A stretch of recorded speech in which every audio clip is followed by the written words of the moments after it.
Oh,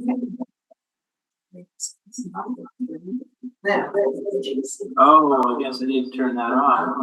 Yeah.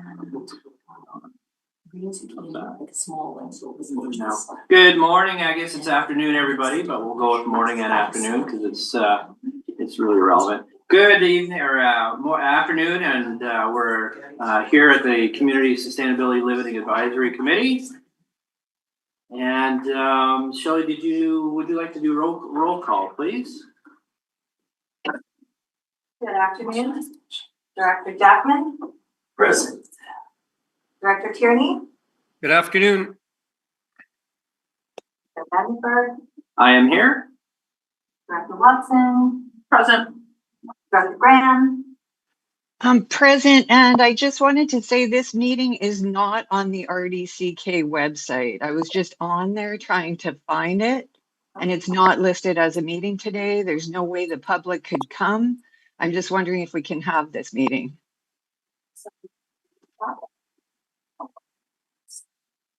Director Newell. Present. Director Cunningham. He's there. That's awesome. Someone from the public's on. I see him. Director Potlock. I'm present. Good afternoon, everyone. Director Deva.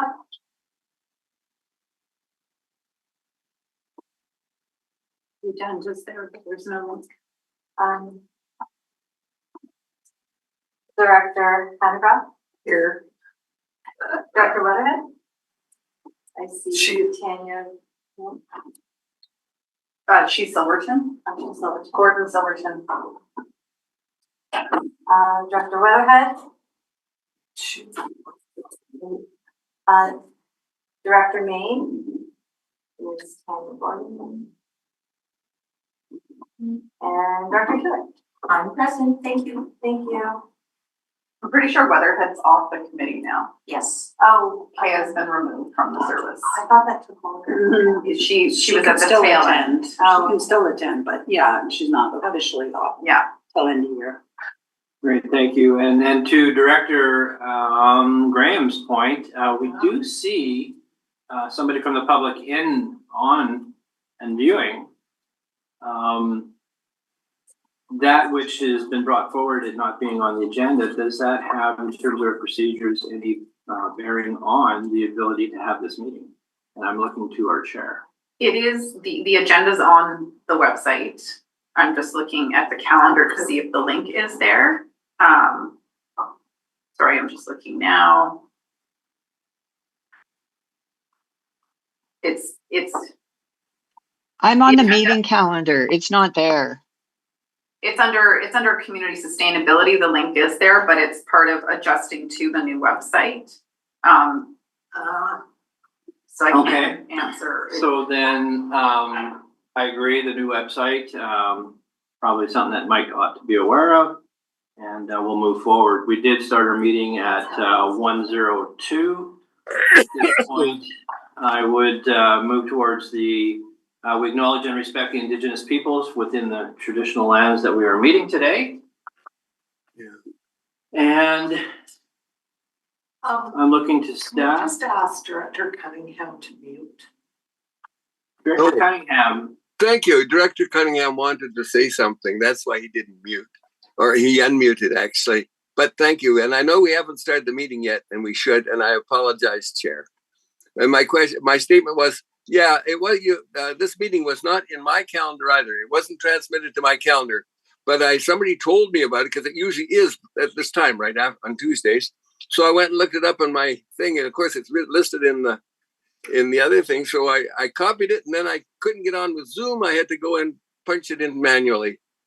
So I don't know if that counts for anything or not. Just let everybody know. I assume, but that next time it'll all be right. I can't see the rest of the room, you know. Thank you, Director Cunningham. I will be happy to just walk that over to Mike and let him know. Paris. Very good.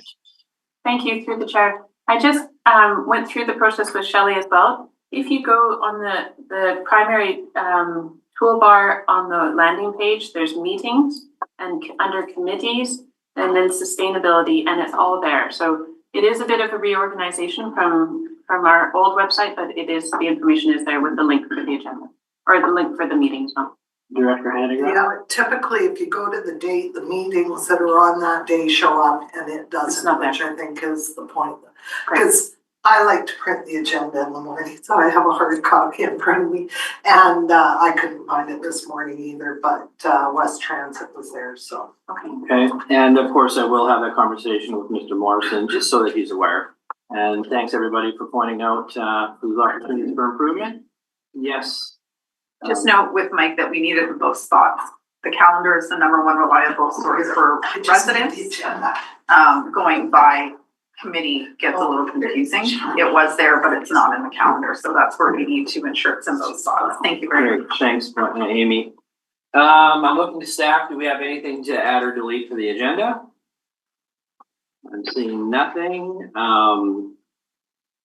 Then do I need to make a motion to adopt the agenda? I'll move. Thank you. I'll second. Seconded, and all in favor? Let's just get everybody up after lunch and move those body parts around. Thank you, it's carried.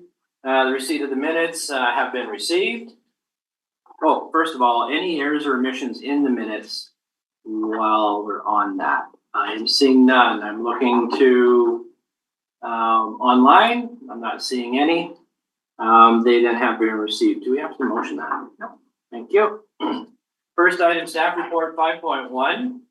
Update on sustainability service projects and areas of activity. Whom has the pleasure of that? Thank you very much, through the chair. We're trying out a new format to provide the information in a more accessible way. We invite your feedback of whether or not this works or if what other changes could be made. In this new format, you'll see on the first page that it's the highlights, and then looking ahead, what are upcoming highlights to anticipate, and then the content on the subsequent pages. Including on the second page, a dashboard of the activities. So again, attempting to provide a high-level summary. The second page is a summary by themes, and then it goes into more detail on pages 4 and beyond.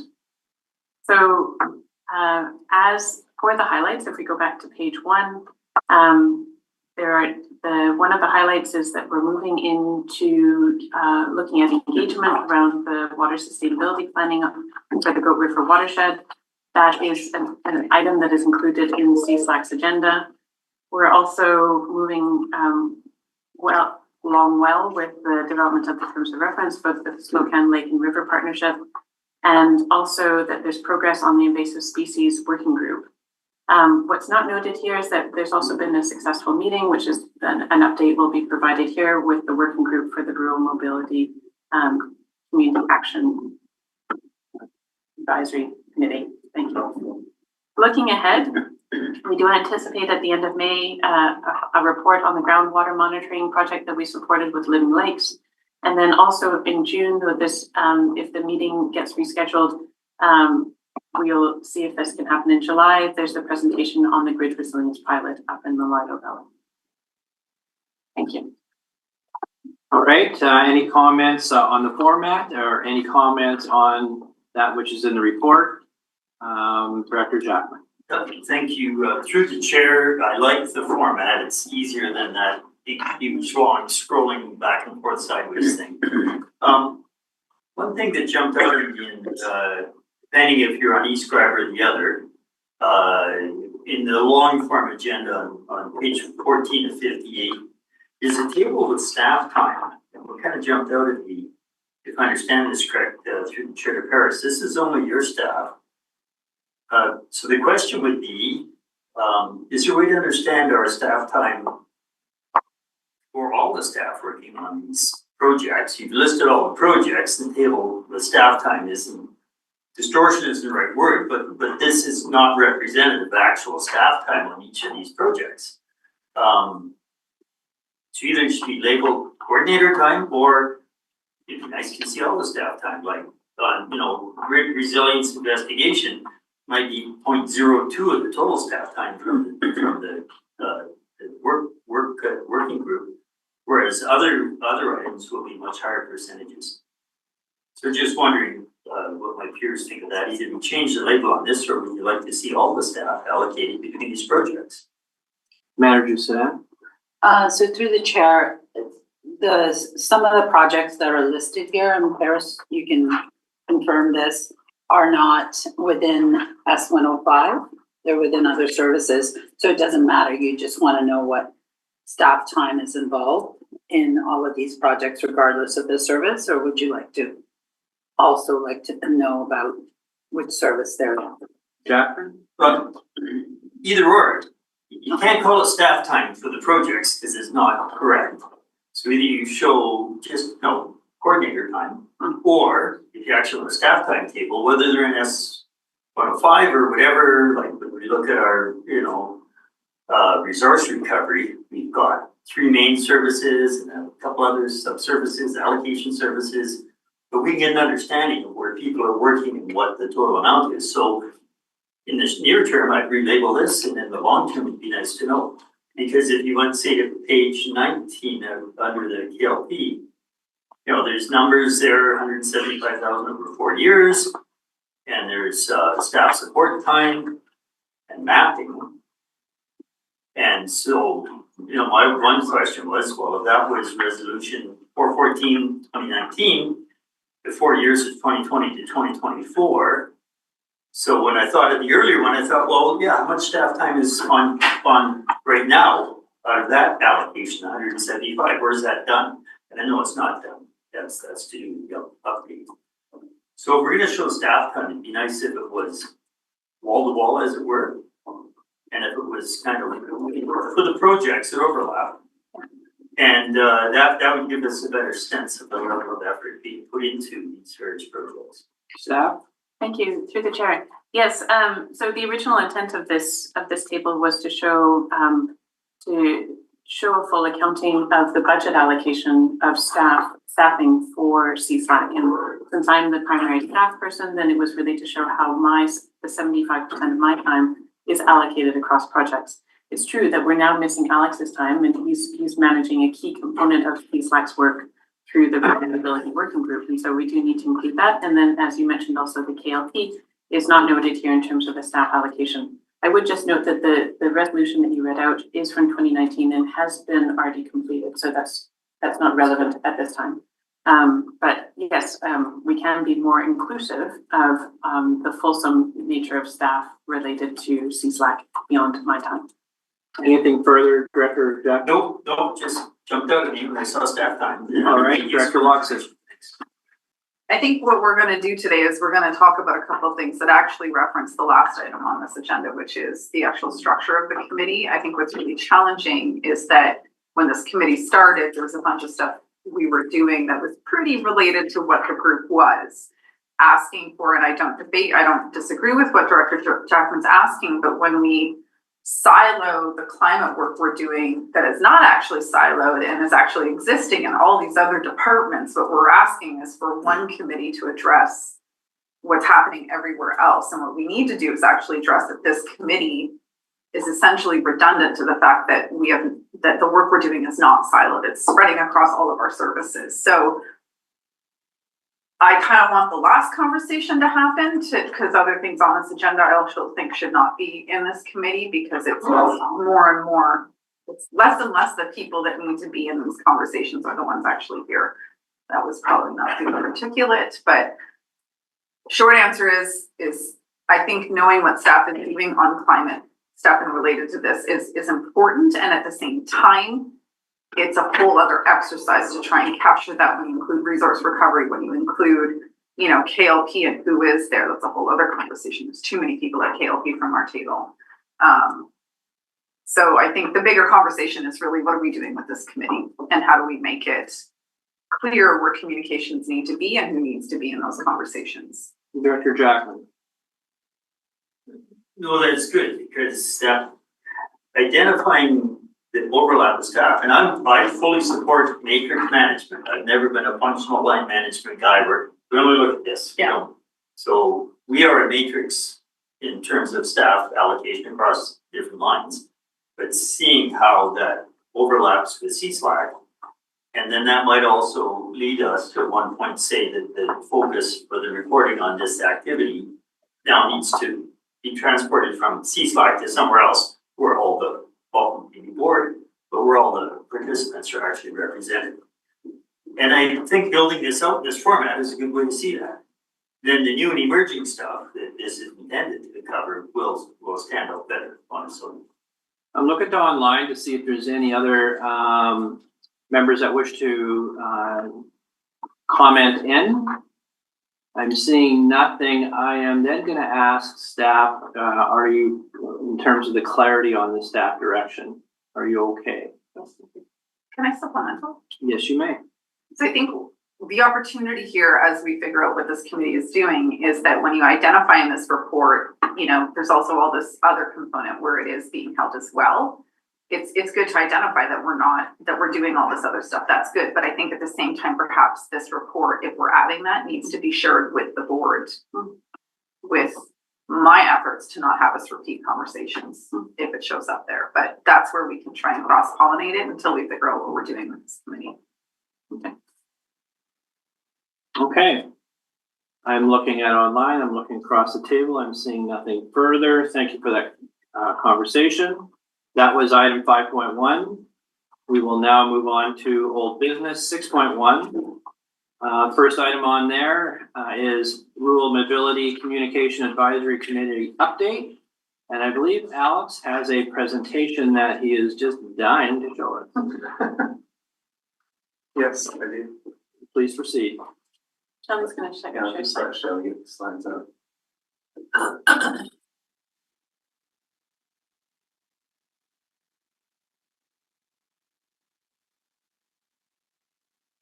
Sure.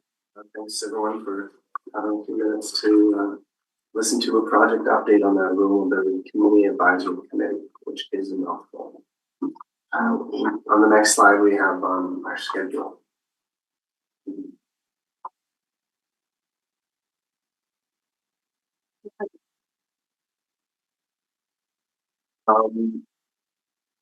So today we're going to look at who's involved in the Rural Mobility Community Advisory Committee, who might be missing from the conversations so far, see the projects and how they're impacting our region and the different electoral areas of the region, how we got to selecting the projects and putting priorities to those projects, how we're looking at funding those projects, and what the timeline is for the projects over the next 2 years. And I just wanted to reiterate our vision statement on the next slide.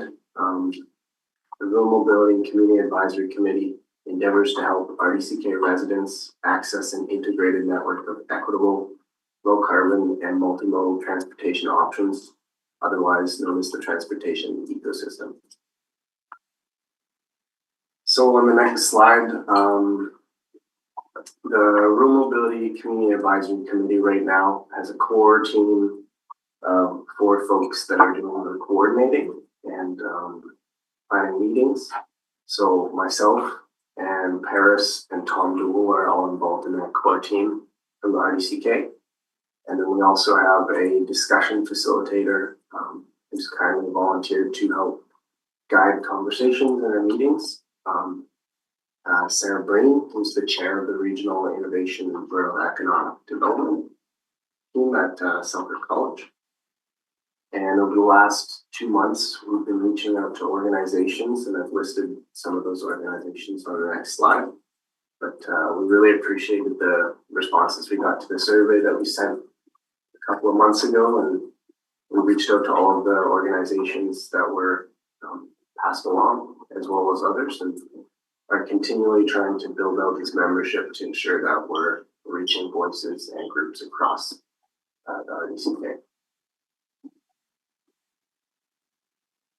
So at a first glance, all of the projects that we'll be shortly discussing, and this is on the next slide, thanks Shelley. All of the projects that we'll be discussing, except for one, we'll be considering the entire RDCK and the different areas in the region. And as we move forward with projects, and we evaluate the impacts of those projects. We'll look at which areas are being affected and which areas there might need to be some more focus on, and further pilots to target improvements to transportation in those areas. Alex, can you hang on a sec? I'm looking to online. Are you hearing Alex? Okay. Yeah, thumbs up. Thank you very much, Alex. Thought maybe you might have to shout a bit higher. I can do that. So the one project that we'll be looking at all areas is the New Denver to Silverton corridor. And I'll speak about that project in a minute, but this path would connect 2 electoral areas with 3 municipalities using another existing pathway network that connects New Denver to the cut. And it is a small project that can be used as an example for future pilots and investigations. So some of the pilots might start in one area, but they're all looking at all of the areas over the span of the 2 years. So who is missing from the conversation? One of the primary groups, organizations that we need to be in relationship with over the next 2 years in regards to many of these projects is the Ministry of Transportation and Transit, which has replaced MOTI last year. So we'll be working on that connection. And then there's other governments as well, municipalities. While they're not part of CSLAC, or most of them aren't, they all have active transportation plans, or most of them do. And we need to ensure that what we're doing for the rural areas outside of those municipalities considers how it connects with the networks inside the municipalities. We also have a letter drafted to First Nations that we'll be sending out shortly. And then we'll continually look at other community organizations that we can connect with.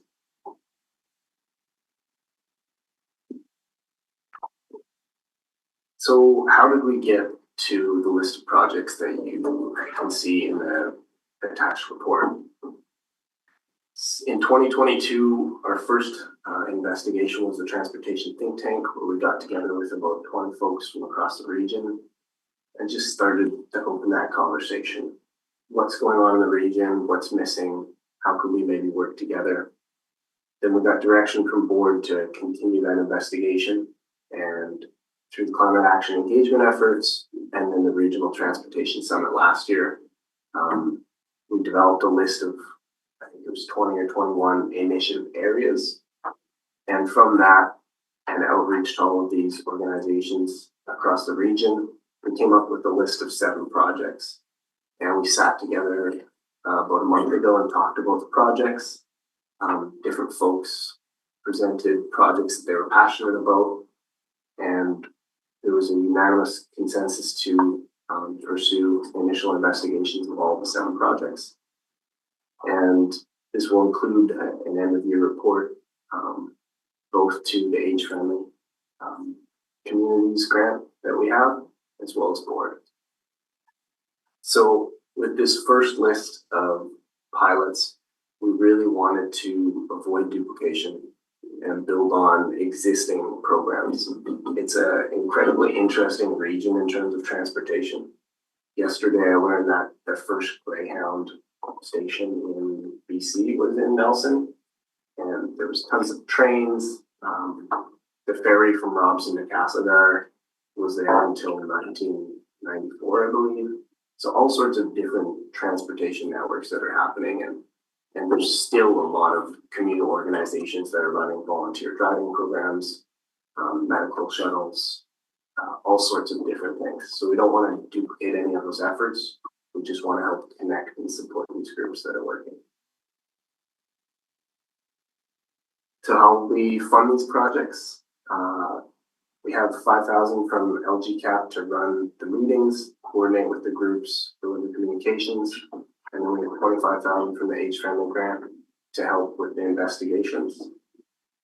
Certain projects, such as the Everyone Rides program, will consider accessing discretionary funds from certain regions to deliver bike education to rural schools. And then some projects are being funded externally, such as the New Denver Silverton corridor, where they've applied to the Slocan Valley Legacy Fund. And the mobility mapping project is currently in a first phase through the West Kootenay Cycling Coalition and Selkirk College. And so then going forward, we will look at other external grant funds to apply to next year. So what are the projects? In a glance, and for more details, you can see the attached report. But we are looking at shared mobility programs. So shared bikes, shared cars, ride share, shuttle programs. What are the different programs that exist? How can we connect and support them? What's missing? A shared mobility software. What softwares already exist out there? How can that be leveraged to support groups like the car share and the ride share in the Kootenays? The mobility mosaic mapping, which is basically a regional transportation map that shows the different types of transportation, such as transit, which has some mapping already, active transportation, which is what the West Kootenay Cycling Coalition is working on, and other networks. The Transit Advisory Team, which is a team that would engage with the existing transit committees, such as the West Transit Service Committee that met earlier today. And I've been working with Tom to understand what type of input and engagement would be helpful from community and from these organizations in regards to transit services. The active transportation team, which similar to the transit team, would look at active transportation across the region and what different areas and residents might need and advocate for those needs. Safe biking education, so looking at how to provide equitable biking education across the region. Currently, there's a fair amount of safe biking education within municipalities, but it doesn't extend to the smaller schools. So looking at how to leverage existing programs and improve those benefits for the smaller communities. And then the New Denver to Silverton path, which would stretch a few kilometers, connecting the two municipalities with a further network beyond. So what's the timeline?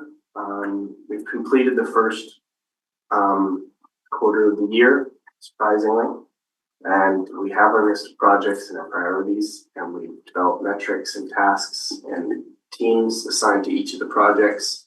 And now we're starting that second quarter, hoping to have the bylaw adopted soon. We're starting to gather data, work with the teams to establish our roles, and look into the feasibility of future phases of each project. And then we'll move into planning those solutions, continuing building the relationships, reporting at the end of the year, and starting to look at what we can do next year beyond the investigations that we're conducting this year. Thank you so much. Thank you, Alex. I'm going to open it up to questions. Looking around the table, looking online, Director Jackman. Sure, thank you. I try not to put my hand out first, but keep things rolling. So interesting set of projects. That Silverton New Denver corridor will be interesting. Bad humor of the day, light humor of the day. Trans-Canada Trail had a proposal for a kayak leg or segment along the West Arm. Maybe that's the easiest way to get from New Denver to Silverton is by kayak, instead of trying to squeeze it along the rock face on that little windy bit of road. But I like this set of projects. And it looks like through the chart, you flushed out the team now. You did mention in your narrative that you're, and maybe it's a typo even, you were looking to get six members on each task, each project. You only have a couple or four or one plus public on some. Is it practical that you get all six or six of the team members in each one, or is that so ambitious? Are you talking about the key partner that we mentioned? No, on page 25 of 50, it just looks, it says there, each project has a task group of at least 6 members. Chair? Yes. Through the chair. So we had folks that are part of those 30 organizations at the first meeting where we talked about projects and priorities. We also had them sign up to projects that they wanted to be involved in. And so we had at least 6 members sign up to each project so far. Excellent. So those are beyond your core members or whatever, because I think there were some listed people, but no, that's good. That's excellent. Okay. Supplemental? One other question, and maybe it's the way I read it, and I'm being cautious, this is a short-term project in a lot of ways. In the one statement, it says there's a letter drafted to First Nations to offer to either guide or coordinate on projects. And I didn't understand. We can't offer to First Nations to come back and tell us if they want to guide these projects necessarily, because that could take 6 months or a year. From my experience, Crawford Creek Regional Park is one we talked the other day about how it took a long time to do the bridge. What I didn't bring up was years before that, the offer to guide from the purchase onwards, like we're talking years back. So I wasn't clear, is there a letter drafted that we would be asking Indigenous groups to guide these projects or just to join us in coordinating on these projects? Thank you, through the chair. It's more, the language is intended to be open-ended in terms of the invitation to First Nations of if and how they would like to participate. So the guidance is more providing, not necessarily formal guidance, but more just trying to be invitational of what makes sense for your involvement. If I can build on that a little bit, Bill. Go ahead. We, three of us sitting in the room here heard yesterday, well, ask us from the get-go. If you use the word like asking them to guide and they're not ready, then that means we stop and wait till they're ready. So I'm just a little cautious about how that will be interpreted, having heard comments about, when do you bring someone in and what's your expectation?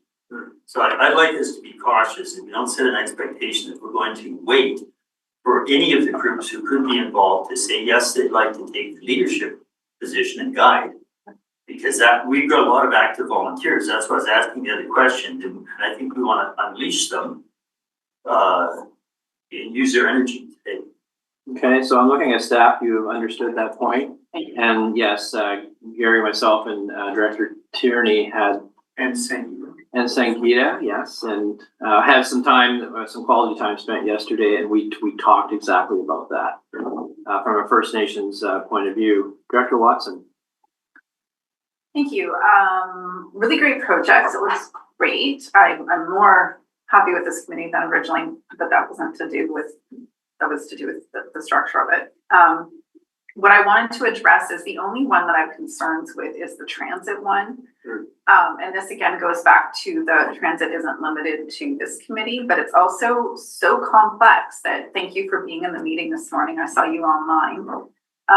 The ability to communicate to members of the public, volunteers, what the system is and how it works before they make recommendations is critical for their recommendations to be A, even feasible, and B, respected.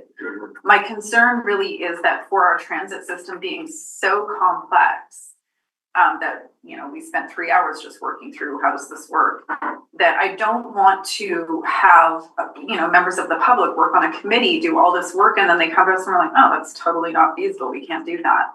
So my question is, how are they going to learn the system so that whatever recommendations they might come up with are at least within the realm of feasible and considerable?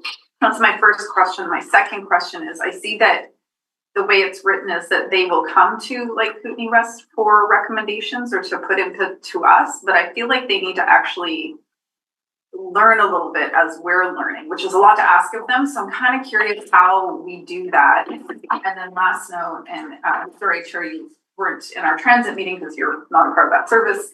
A couple of the things that came up really strongly this morning was the ability to actually engage our public on transit and understanding their needs. Now that to me is a really big project. It's absolutely necessary. So how do you see that possibly sitting in that committee? Again, with being able to understand what the system is and what those constraints are. A little long-winded, my apologies.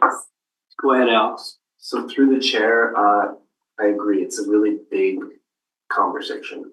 And so I've been working with Tom first for me to understand that system or set of systems and what's already in place. So the transit value study, transit future service plans, all of these pieces.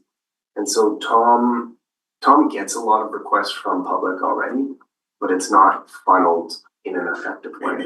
So what we're hoping to do through this group is first funnel community input through these groups and then through myself and to Tom. So the groups won't be attending all of the committee meetings right away. We're going to be doing a process of that homework, understanding what's going on and also understanding what types of input Tom and the committees are looking for. And then once we get there, we'll think about attending a meeting, bringing forward requests or input in kind of a structured way. Supplemental. Yeah, thank you. So two other considerations, not to overly complicate it, but we are complicated. The first one is when I think of Lardo Valley, I'm really grateful Lynx is on there because they've actually been looking at different active transportation routes, such as I love the idea of the New Denver to Silverton. That sounds really cool. There are so many trails up there that are informally used that I also am slightly concerned over how far do we go down the legitimate road before we recognize or, again, for members of the public to understand what, access is, what legitimizing a trail is, and is it worth it? So that consideration without Ministry of Transportation, or in many of them, it'd actually just be the Crown and various entities involved. Again, it's kind of a context one, like really understanding like, okay, there's a trail that's used. Do we want to go down the road of sanctioning it when this is what that requires? And it'll come back to us as, okay, now you need a license of occupation. Now we need a service. So that kind of like fine line between like, let's just keep that going and not formalize it. And if we're going to formalize it, this is what the process is. Being really clear on that. And then the second piece to that is when you have no land use regulations in place, besides an OCP, there are further considerations to what people might consider. So all of that kind of comes down to hoping, without overwhelming the volunteers, that we can inform them as much as possible on what our processes are, so that we don't erode their time or waste their time. I hope that was clear. And Ministry of Transportation, they need to be at the table. So how do we get that to happen? Right, staff, do you have any comments on that? I could comment quickly through the chair. So similar to the transit conversation, I think the active transportation conversation is a really big one as well. And so that's why we have the larger project of thinking about active transportation and the region as a whole, but then we're looking at the one specific pilot. And then also an interesting project in that regard is the mapping project, where West Kootenay Cycling Coalition has they have an agreement with Selkirk College to map out all of the trails across RDCK and RDKB. So we'll be doing that this summer, and then we can use that to start looking at the gaps, looking at what's existing, whether it's formal, whether it's not, and where we should focus our efforts. Yeah, thank you. One more. Yep. And this is only from past experience. I hope it doesn't go this way, but when we start mapping trails, if they're not sanctioned, oftentimes they're actually involving private property, and you can really trigger people to not want that information available. So I think whatever that project is, if we're associated with it, we need to be really clear about what's being mapped, and that either it's a sanctioned trail, so it's known, and if it's not, we don't map it. Just so that we're not, getting into the realm of like, you just mapped something, went through my water system, which is what happened up the lake many years ago. Well intended. But we learned a lot about what was an official trail and what was the don't talk about the trail. Yeah. So a few moving pieces there, noteworthy for sure. You're welcome. And I'm looking around. So I just want to back up a little bit and remind everyone that this is coming to us at board for third reading. The purpose of this report was an update, and we thank Alex for that. Director Watson did touch on it. Our discussion co-facilitator is Sarah Bean. She is, and I happened to meet her this morning on an online meeting. She is the innovation chair for Selkirk College. So my question around that is the funding built in for that mapping work currently? within our budget structure? Is that going to be something that's additional? I want to be clear on that. Yeah, I'll leave that question as it is for now. Go ahead, Alex. Through the chair. So part of what we were wanting to do with this list of projects was understand what was already happening. And so with the mapping project, West Kootenay Cycling Coalition is already working with Selkirk with their funding. So it's external to us. And so what we'll be doing is we'll be working with GIS staff potentially to look at adding in bus stops to their mapping and other pieces, but we're not running that program. Okay, so our GIS work, is that already built into budget? Is that something that's going to be extra? That would all have to be considered. Okay, and we'll come back to us in that regard. Correct. Okay, I'm looking around the room. Any further questions online? We've talked about First Nations, feasibility costs, engaging the public, legitimate roads, infrastructure, the mapping. I guess at some point when, thank you, at some point when we'll be looking at service segregation, or will this all be covered under one service? Seeing that the first couple of years produces some project possibilities, and then when you get into infrastructure costing, do you see how that's going to play out? Will that be one general service, or will that be specific areas as the project relates to in terms of service? And then I would be happy to take Director Hewitt's question.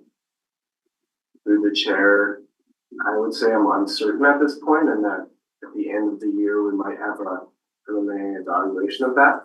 But it would likely take at least the 2 years to fully understand whether this is all in one service or whether pieces of it live in different services, or whether we don't have a service for it at all. All right. Dan has his hand up as well. Okay, Dan, did you want to respond to that which I just tabled, or you go ahead, Dan, please.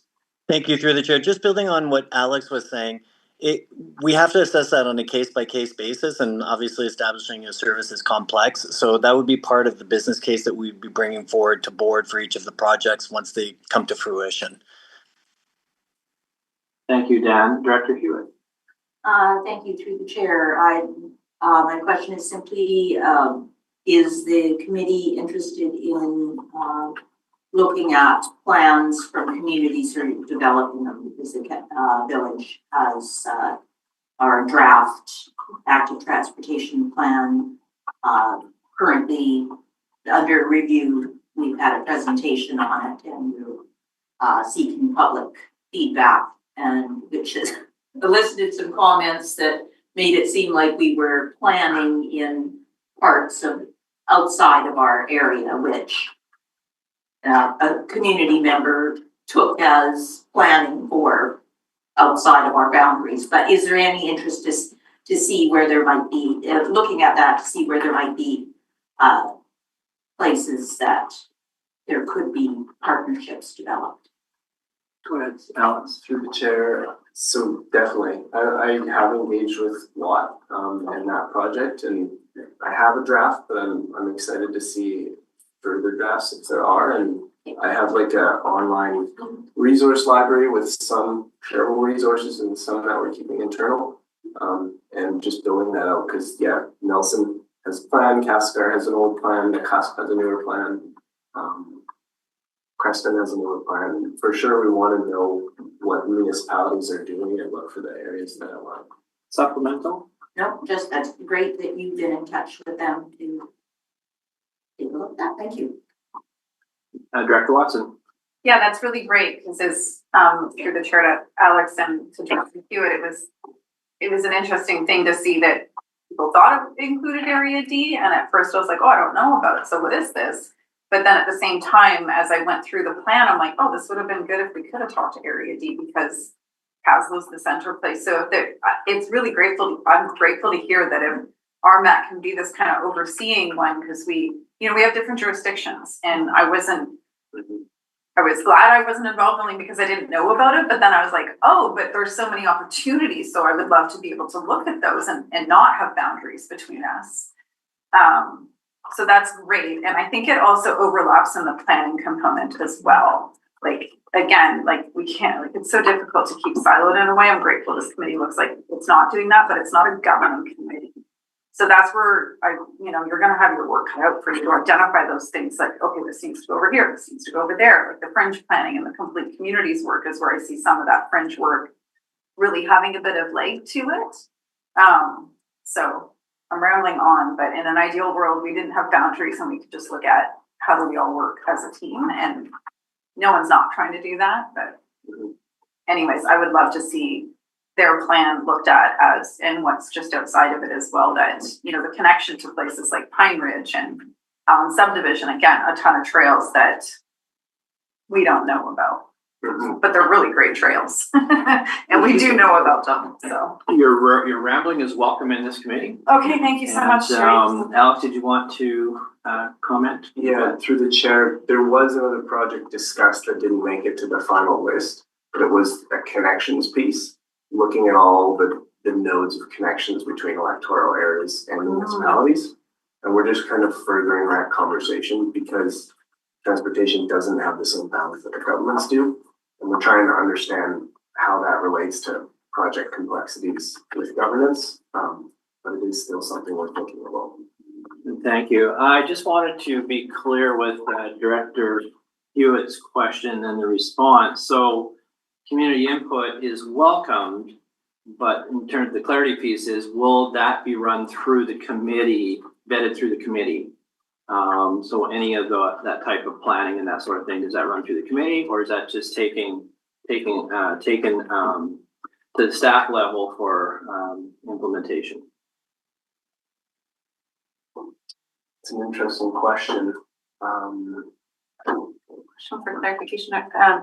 Is that specific to transit or in general? I think it's in general. I believe Director Hewitt was saying if we have some play or plan in place in our backyard and we want to communicate that to this group, the response she got is it's welcome. Yes. But I'm asking, does that then go to the committee level, or is that something that's just considered by staff? Yeah, through the chair, I'm curious to hear from experience of board and other staff whether a community advisory committee has some sort of a formal voice and could reach out to, say, the CSLAC active transportation plan and say the advisory committee says this, or whether they should, discuss in an advisory committee and then reach out as individuals, or whether as staff we take that input and put it forward as staff. So clearly in the future, that process will be more defined, and then you can be able to communicate that back to us. Perhaps the first time in, we'll work through that process to see how it works. Is that fair? Okay. So I'm looking around the room. Anything further? I'm looking online. Yeah, my colleagues. Director Davidoff. Yeah. I just have a general question about rural mobility and things like that. We've had a few situations where highways has come in and taken really beautiful paved highways and seal coated them, ground up the pavement to the point where the community cannot, like people with mobility issues cannot use the highway network within the community.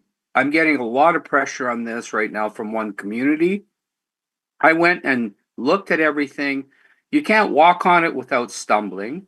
You cannot push a stroller on it. Seniors cannot walk on the roadway any longer. So in essence, what has happened is a degradation of the active transportation network within that community. I'm specifically referring to Shore Acres right now.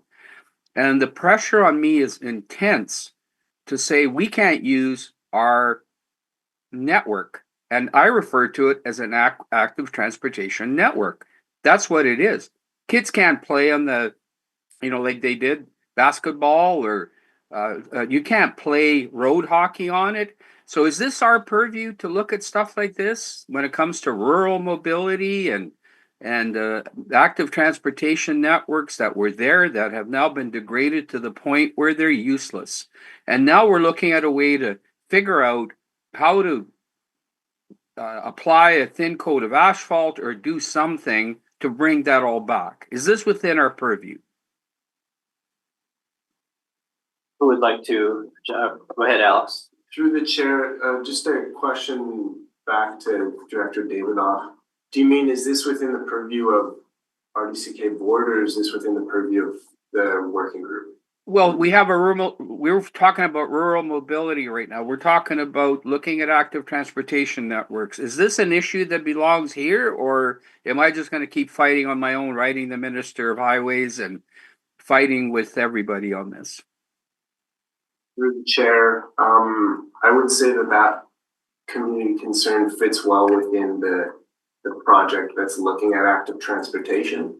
And yeah, the first phases of that are investigating community concerns and needs, as well as trying to build that relationship with the Ministry of Transportation and Transit, which has historically been a challenging relationship, but we hope to start taking steps towards building that. Supplemental?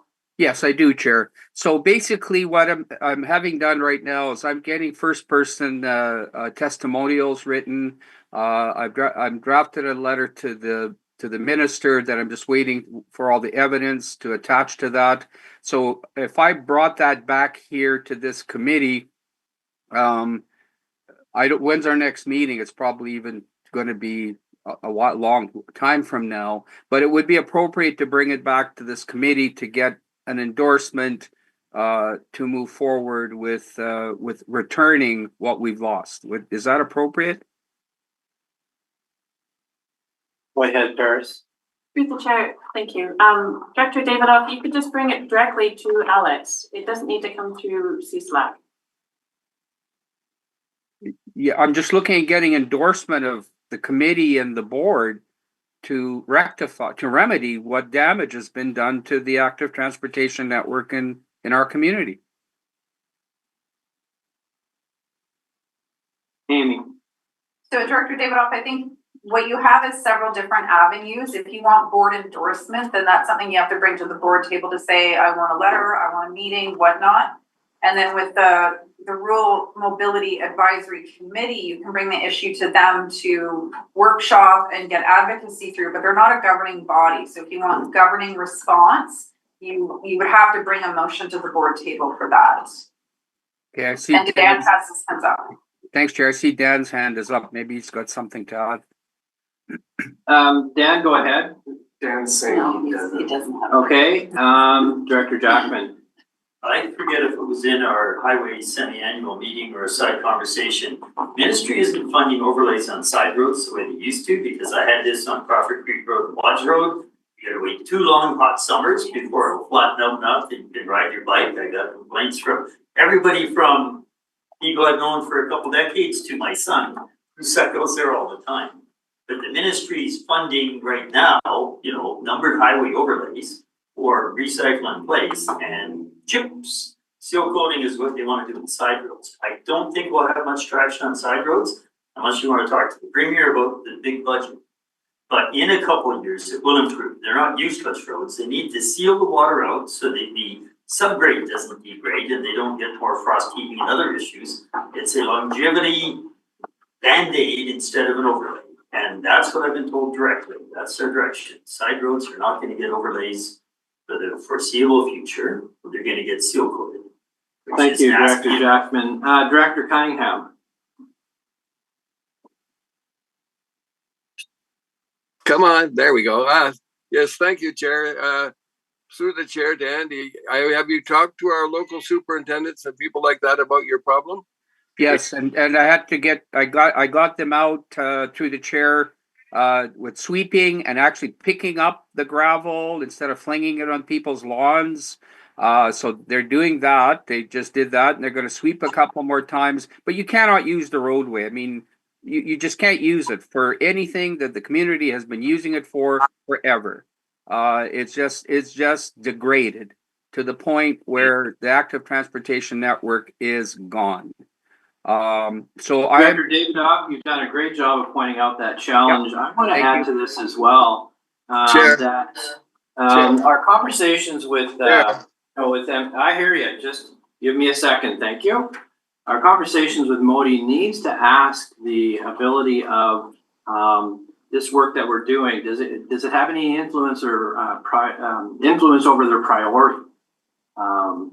That is something that we would want to understand for them, so that, to Director Jackman's point, that may be the law, and there is no changing it. But you should ask them that the reason that we're doing this work is, for the betterment of our communities. Do we have influence over your priority on some of these roads based on the project? So, just a suggestion to staff that should be included in your conversation.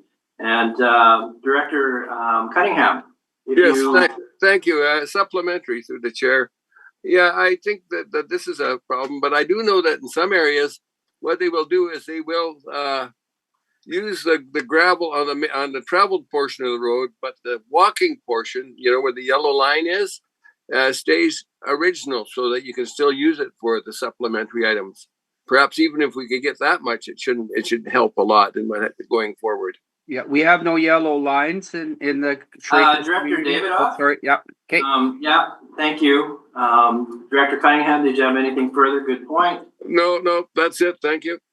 Okay, Director Jackman, did you have something to opt in on? I saw something flicker over there. Most of our side roads don't have shoulders. They're minimum width pavement, and that's the way it is. They have chip coated or seal coated the entire width because that gives them the best results. The trucks, when they do go down those, use the entire road, and they want the whole surface to be sealed. Once you get moisture off to the edge of pavement. So, talk to the ministry. I think you'll find out what I found out a couple of years ago. All right, thank you for that. Davidoff, did you have something further you wanted to not readdress, but something new to add? Yeah, I have potential solutions, working with the ministry on them, and been in full contact with ministry on this. So keep you posted. Thank you, sir. Director Popoff. Yeah, thank you. Just a little bit of information on this to Director Davidoff and the committee is this has also been done in Crestova, but there is that main road that goes around Crestova back into highway number 6. But this is just a side roads where they put in what they call not necessarily pavement, but when they crush the pavement or whatever, it's a layer on there. They normally were gravel roads. And then they put that on there, and what they found, it was degrading really fast. So they seal coated with this gravel. And I had numerous complaints. Now, this has been 2 years ago. The gravel has been embedded over the heat over the summer and everything else, and it's starting to become more usable. Not as good as it was before, but it's getting there. So that's my comment. And I talked to the Ministry of Highways. I talked to everybody regarding the complaints. And basically, the response I got is, Walter, do you want to get your roads degraded where you can't use them at all? Or do you want us to seal coat them so we can extend their life? That's the response that I got at that time. And I wish you success, Director Davidoff. If you come to a solution, please let me know, and I'll try to go with your solution.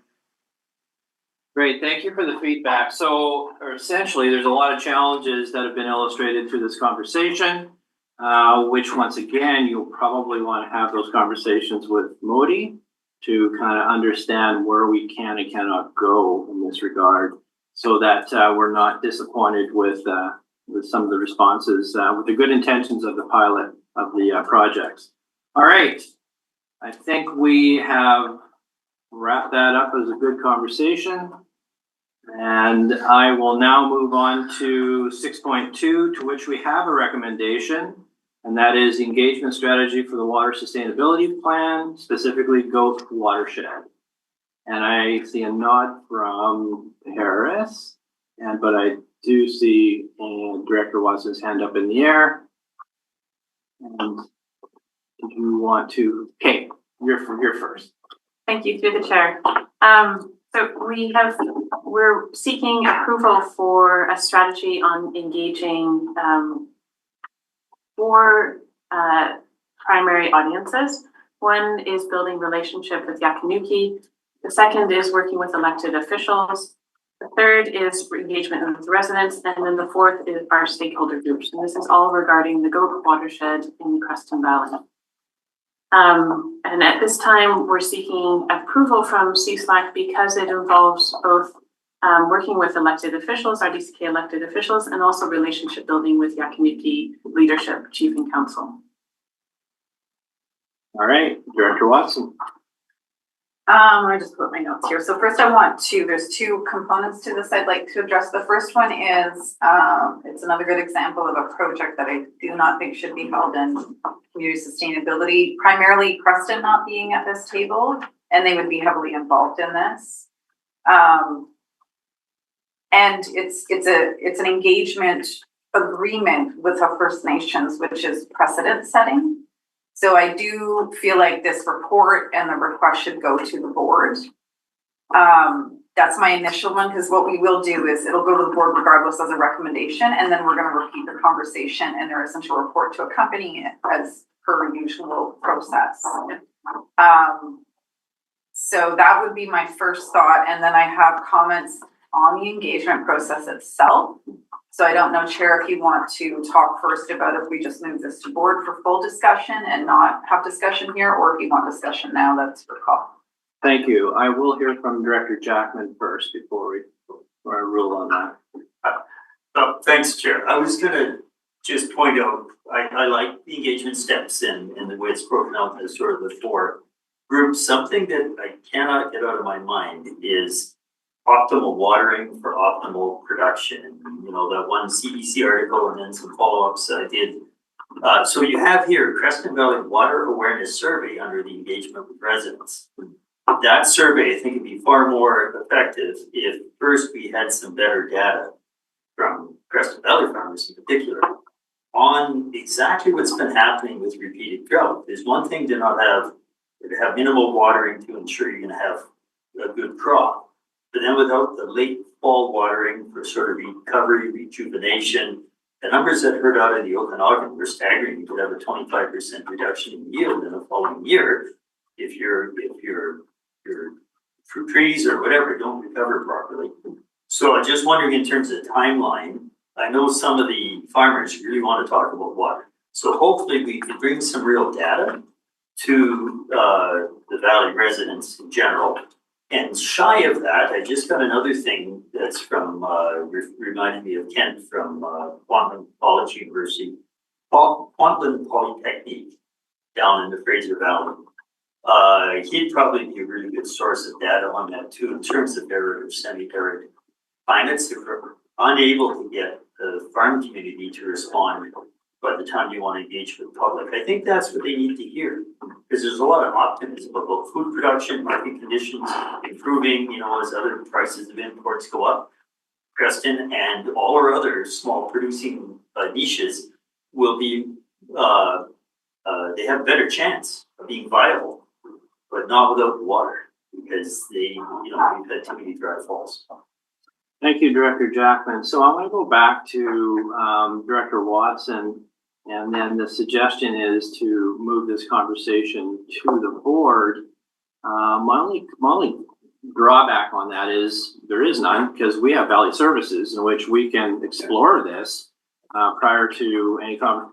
The board it's fast paced. It's get it in, get it out, and move on with it. At least in the committee, you get to explore things. But I think in this situation, this particular example, I'm not concerned because we have that latitude to be able to discuss at the Valley Services. So are you then wanting to make a motion to move this conversation to the board? I actually forgot about Creston Valley Services Committee. I don't know about you, but that's actually a table where we're all there. The only piece that's missing from that is, again, as a First Nations agreement on engagement, and it being the first one, I do think board needs to see this report. Now there's 3 potential options. And I agree about the committee approach. Like I have half a page of notes here I'd like to share, but I'm trying to hold back until I know where we're having it. I'm starting to run the one that runs board and want to keep us pretty tight. What am I doing? If I may, I don't think that there's I'm gonna throw it out there and say, I don't think there's any harm by moving it to the board, because I feel as though we can have committee discussion on this. We have the ability to do so before we move it to board, because board tends to be, gotta get her done. Can't spend a lot of time on this, but I will go to Sankita. So through the chair, I hear what you're saying. I think and this may be a discussion that I need to have with Dan and Paris, the option of bringing just the Preston Valley Services Committee for discussion of how the project develops could be, the meeting or the discussion can be held there. But I think any agreements with Yakanuki going forward would need to come to the board, like regardless, and should not be discussed exclusively or intensely at the Preston Valley Services Committee, meaning that discussion on the terms of whatever we decide, whatever our protocol or terms are, should come to the board for the board's information, at least when it gets initiated, and then further information could come forward after things evolve a bit more. And it could take a while. Can I ask you why? Well, the discussion can happen at Preston Valley Services Committee. But because an agreement with Indigenous Nation on something that is a pilot that could be applied to the rest of the region, and because it's with, and there is a board resolution in the books for us to develop a protocol agreement with the Yakanuki on how we work together, I think that would address that resolution that was passed, I believe, in 2019 or 2020, in addition to also serving the purpose of supporting the water sustainability planning in the Creston Valley. But I think that whole Indigenous piece, the discussion can happen at Creston Valley, but the decision making should happen here at the board, is my thinking. The board or CSLAC? Board. The board, okay. Go ahead. So I think essentially this being in CSLAC, it's pretty far removed from the people that need to be there. So at minimum, if it's gonna have committee discussion, it should be a Creston Valley Services Committee. I think for now, because this is in front of us, I think we have the discussion now. You do have pop up on the list as well, sorry about that. But when this goes to board for Thursday, because you'll have CSLAC addenda, it includes the report.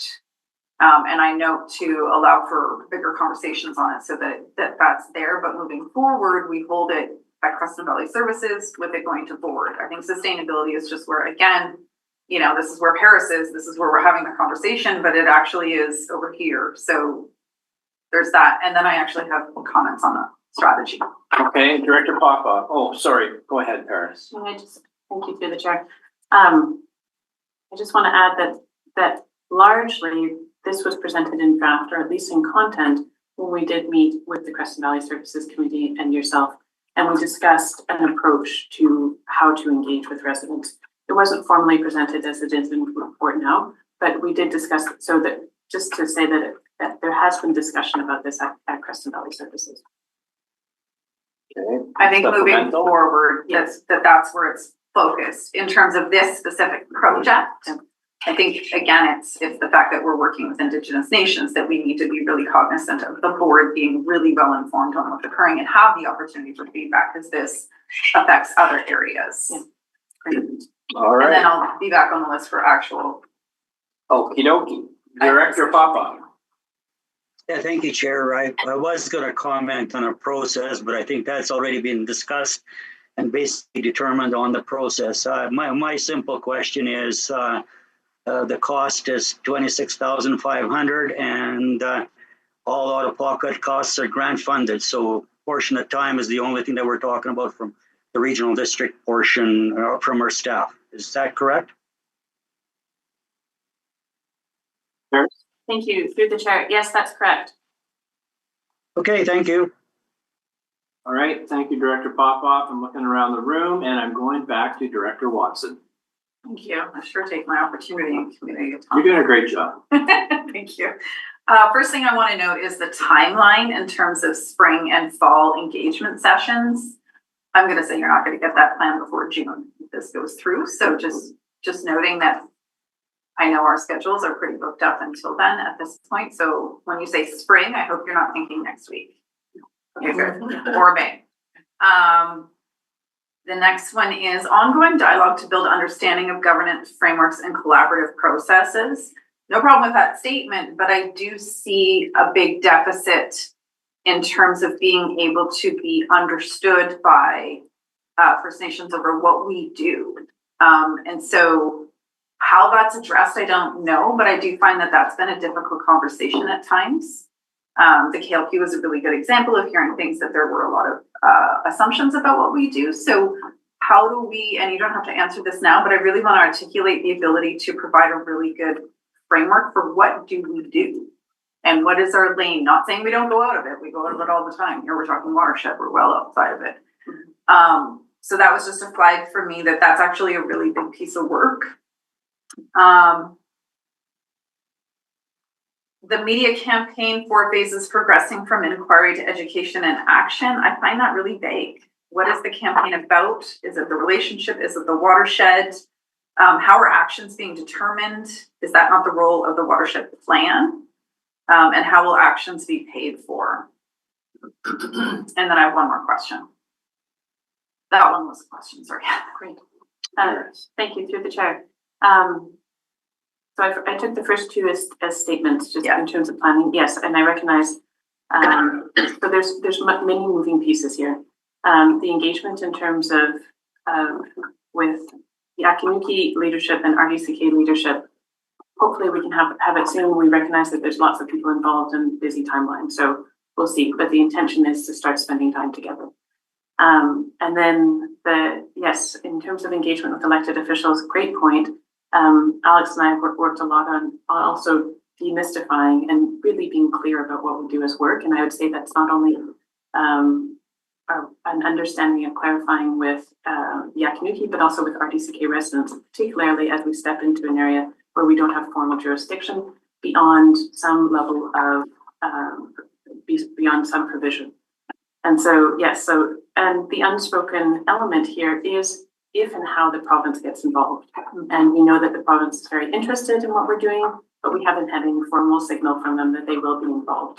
So they will also be at the table, and they will also be able to provide that clarity of like, this is our lane, this is the RDCK's lane, and provide some clarity there. In terms of the media campaign, yes, I've kept it relatively vague. The intent is really to, and this was referencing in part the discussion that we had at the table, and to start with inquiry. Where's water in your priorities at the moment? Is it a priority? And just start to engage people very generally.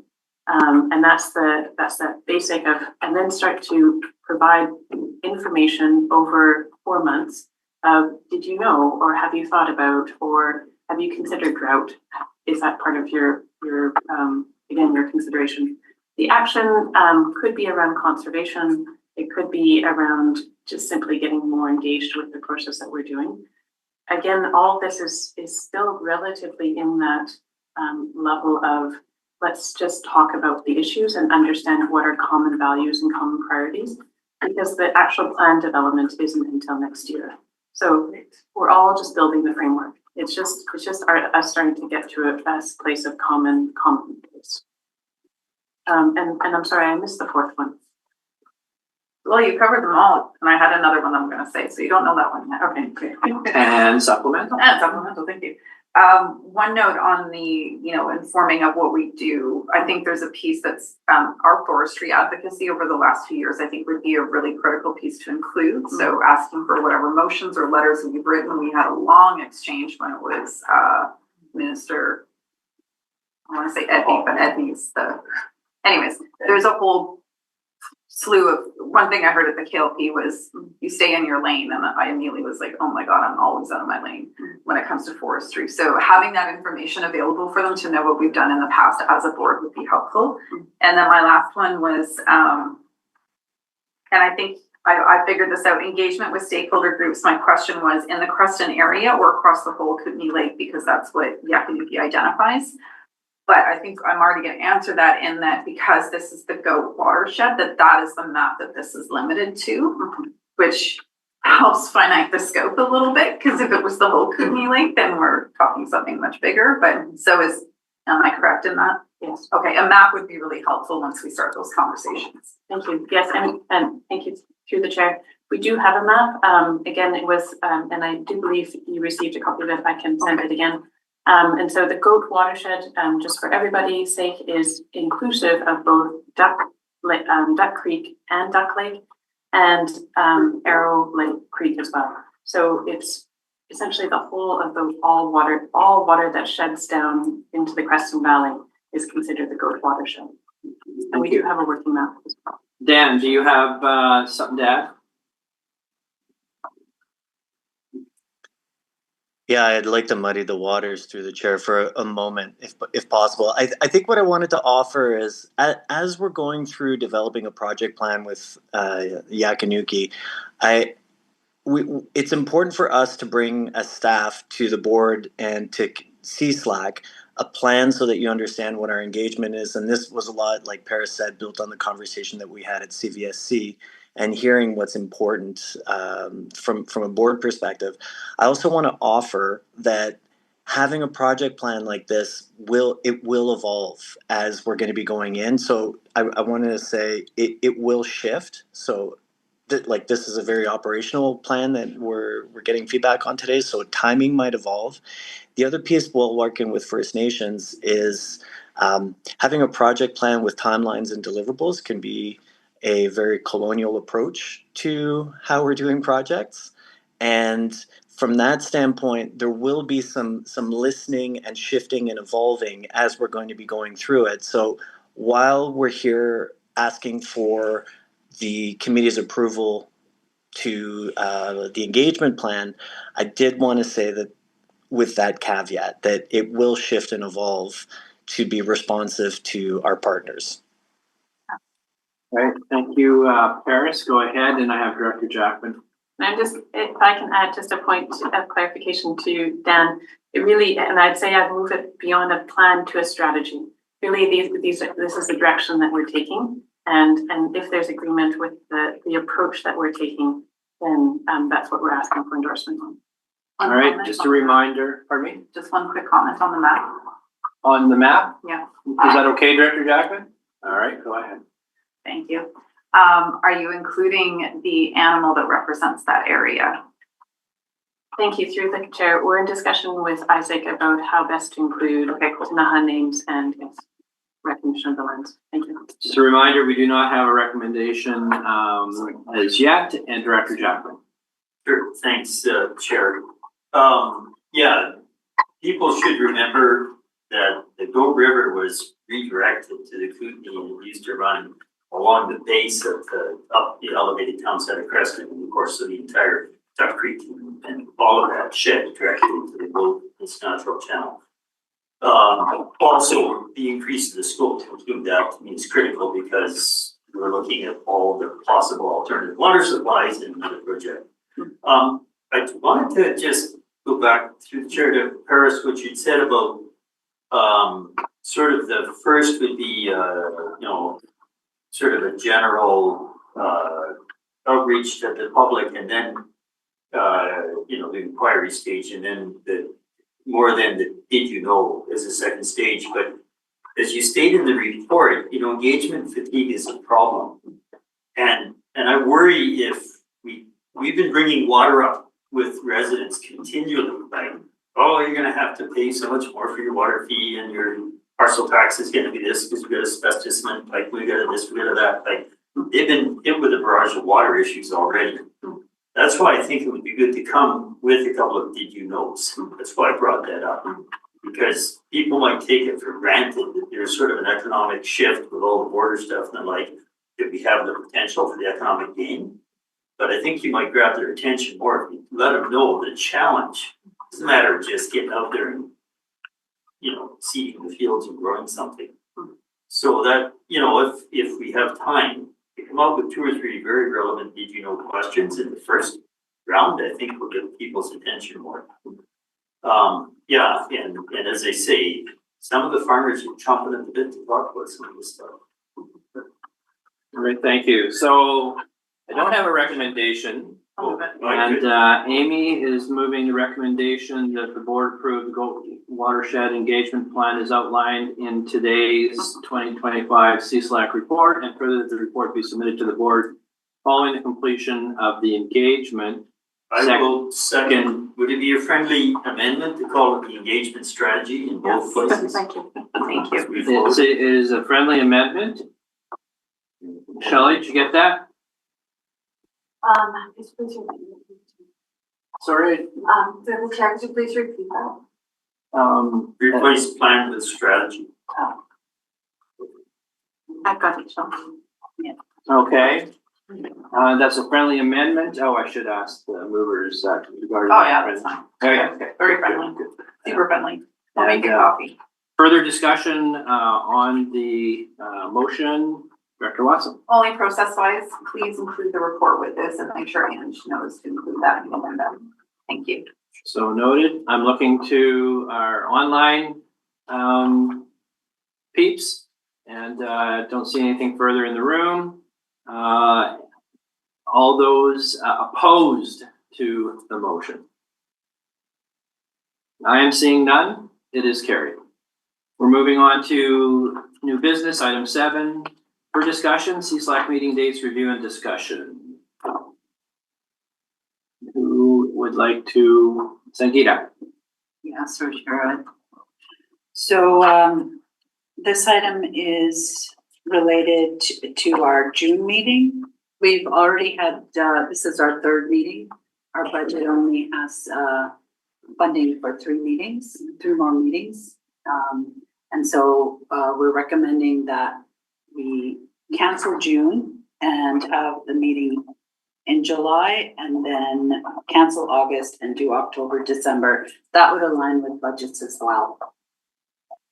Okay, so July and October and December is staff's recommendation. I think this is for discussion at this point. Does anyone have any concerns with that proposal? I'm looking online. I'm seeing none. I'm looking, oh, I do. Walter Popoff, please. Well, thank you. I have no real concern, but I'd like to move the staff recommendation. There is no staff recommendation. Well, it does, you're saying that you're moving to agreement those dates. This was labeled as a discussion item. Okay, therefore, if there is no staff recommendation, that I move a recommendation that we agree with those dates.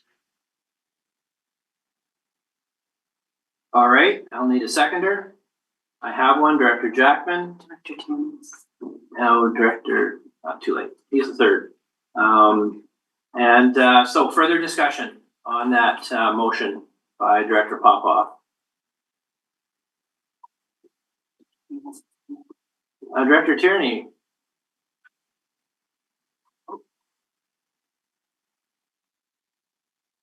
Thank you, Chair. Just looking at the calendar, I see there's a workshop for that morning, and just wondering how that may affect the workshop. I'm sure it was planned to capture all of us there for CSLAC. Just can't that workshop was in August. It's just a place. What month do you speak to? Well, I'm looking at the June CSLAC meeting. Right. I forget what that workshop was about, but just wondering if there were. Placeholder. Yeah, it's a placeholder. Go ahead, Annie. So Director Tierney, we've put placeholders for workshops, every Tuesday that we have a CSLAC meeting scheduled, so that if we have workshops come up, we're not doing the doodle poll thing. So that is currently only a placeholder, and currently there is no workshop scheduled if you don't have an actual meeting for a specific item. Okay, thank you. Okay, anything further? Shelley, do you have the motion? Director Watson. Can we just make sure that we then translate the motion goes to whoever controls the calendar online, so that does get in there? So thank you. Just circling back to the initial. Wouldn't you just make the assumption that would happen? Well, we're just supporting. Just being careful. Yeah. All right. The calendar's new. We're all adjusting to it. Okay, I'm looking around. Anything further? I'm seeing none. Any opposed to the proposed new meeting dates? I am seeing none. It is carried. 7.2 for discussion, community sustainability living service options. 7.2. All right, I am looking to staff to tell me what that is all about. So if I may, through the chair. Anita. Yeah, thank you. Through the chair, we've now received notification from 3 rural areas that they want to exit the sustainability service S105. So staff put this on here that staff be directed to provide options on the continuation of the community sustainable living service and current projects in consideration that 3 electoral areas have requested to withdraw from the service. So that's the recommendation staff. Director Jackman. Yeah, so the notification period requires 2 years. And it may be premature to try and predict what's gonna happen at the end of 2 years. To me, this is a year from now. You know, we've had a lot of very successful projects, and we've had some that we've decided to kind of, well, that's it. We looked at it, pushed it around a little bit, and set it aside. So, you know, the success of the watershed things and some of the other projects may frame everybody's mindset quite differently a year from now. So I don't know if this is something, I'm told you guys all have lots to do today and yesterday and tomorrow. I wouldn't want you to start trying to second guess what this is gonna look like necessarily 2 years from now. I get pop up on the list as well. Thank you, Director. Oh, is that what you're going to tell me? Oh, I was gonna talk to you. Okay, well, I'll go with Director Popoff first. Yeah, thank you, Chair. I would like to, through the chair to step, would you be able to share the 3 electoral areas that requested withdrawal or potential requested withdrawal, or is that a confidential? No, No, on the agenda. No, it's not confidential. If I may, through the chair. Yes, you may. The 3 areas are area E, J, and K indicated their withdrawal, I believe it was 2 years ago. So they have now withdrawn. All right, Director Watson. Yeah, just noting those letters are on the board agenda, so you should see them there for the additional 2. I do think it's important to note how we are going to manage the service with 2 more areas leaving as the cost increase for those that stay. It is going to become increasingly difficult to be a functioning committee. And I want to note there's 2 different ways of looking at this. There's the committee and then there's the service. And so let's not talk about the committee, let's talk about the service. What I would suggest is that this does get looked at. How are we, you know, what does that look like with 3 less areas in there? That'll definitely really increase our costs for those that remain. But there are bigger issues that have been consistent with this service, and that's that we're not all in it, which is no one's fault other than those that choose to not be in it don't need to be, but everything we do affects everybody. So it's, you know, I understand it. What I would like to suggest is that there's, that we do direct staff to look at this, but that we direct them to look at it from a really open mind to everything we've been talking about for the last few years, and how do we either go back to what this was in the middle, which was everything goes through general admin, because none of this is really isolated to those areas that are currently in it. Or a service where everybody's in it, I'm not sure. But that you also interview the people that have been in it, and the people that are still in it over what are their impressions of the service. I agree, what we do here is important. But I think by the governance model, we can leave or never join and be like, great, thanks for doing that work. Like, that's awesome. No. And not have to pay for it. So I do think we need to look at this. We do, I think, interviewing us and those that have been involved in the past and why did they leave, and really grasping that. And then for staff to get really creative around the notion of, so what's the best way to continue the work that's important without, I think part of the issue is the work we were creating because we had this service. And part of that consideration is the fact that our work plan is so massive. Like you will hear when we talk about the LG cap, I don't want to do anything new at all. I want us to address what's already on the list. And I think that's part of the conversation we need to be really critical with. is that doesn't mean we're not addressing climate change. It just means we're addressing it through the things already on our list that are down the road because we got a lot to do. So I think that's part of our consideration is we need to rein it in and be more effective, and I need to be more succinct myself. No worries, Sangeeta. That's a good move. So you've got hands and pop off on the list. Oh, maybe I'll let the directors go. All right, I'll go with Director Cunningham first and then pop off here on deck. Oh, sorry, you had Newell, hands and pop off. And then Newell, keep practicing the batting cage. Okay. Thank you, Chair. Yeah, I worry about all the same things because Selma was one of the first to pull out, and of course the Area K has been waiting for 2 years, and it seems to me it was a previous director who suggested that they pull out. And I'd also like to point out within the next 2 years we're going to have one more election. So maybe the new directors for Area E or J may change their minds about the program if they can see a need to the program in their eyes.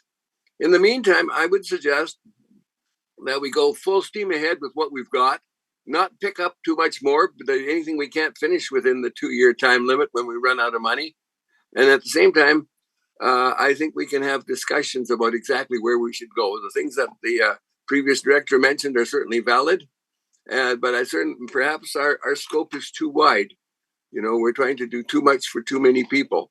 And there's always more people who would like to have studies done and things like that.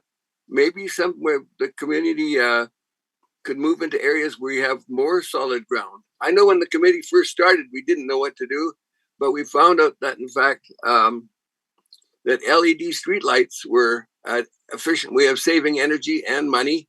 And we had, the committee got together and basically, yeah, we had LED streetlights installed in Castlegar and Weimar and a couple of other cities all at once, and got a special deal because we did it together. Perhaps more of the things that actually bring things to more people may be a way to go in considering some of the issues. I've been thinking about that, and I'm thinking, well, there's all sorts of little towns around here that don't have electric car chargers. And maybe that may be a way to go, a thing that we can do that actually involves everybody.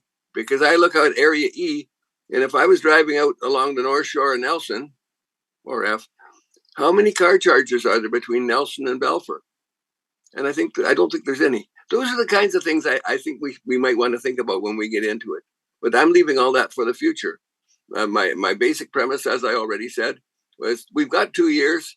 Let's go full steam on what we've got and really say, sorry, no more after that, because this is not going to be may not be a continual thing, and see what we can do to arouse interest. And as the previous speaker mentioned, also find out why they didn't want to participate anymore.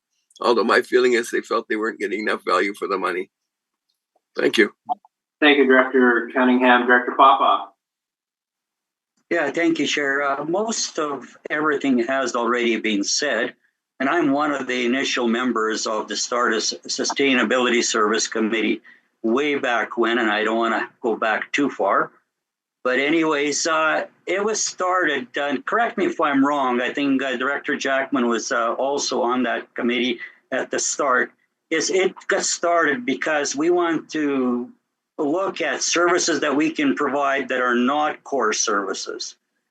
And the discussion from our residents, basically from my view is, you know, the regional district should get back and concentrate on core services rather than going out there and doing all the other things that we figure our constituents need or that our constituents would want, and that increases taxation. So, you know, I'm concerned about taxation, as I think most of us directors are concerned of the increase in taxation where we're going.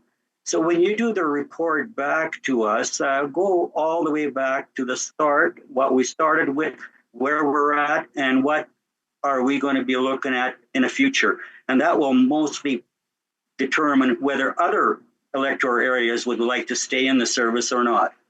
Thank you. Thank you, Director Newell. And David Off is next. Thanks. First, I have a question to staff. If I may, I'm not sure who. first of all, I note that I was asked for my signature for the removal of Area K from the service, and I've refused to do that up till now. Does that have any impact? Like, why do they ask me for my signature? If anyone can answer? That's my first question, Chair. Director Watson.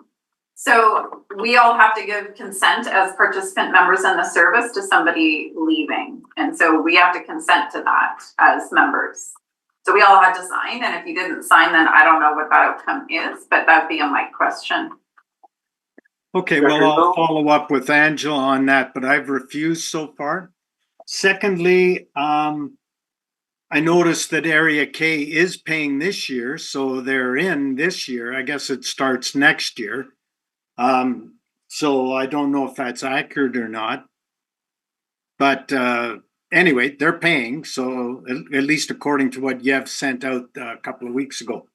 The third thing is, I agree, hey, maybe just go back to general admin and then everyone will pay and it'll be a little less for me.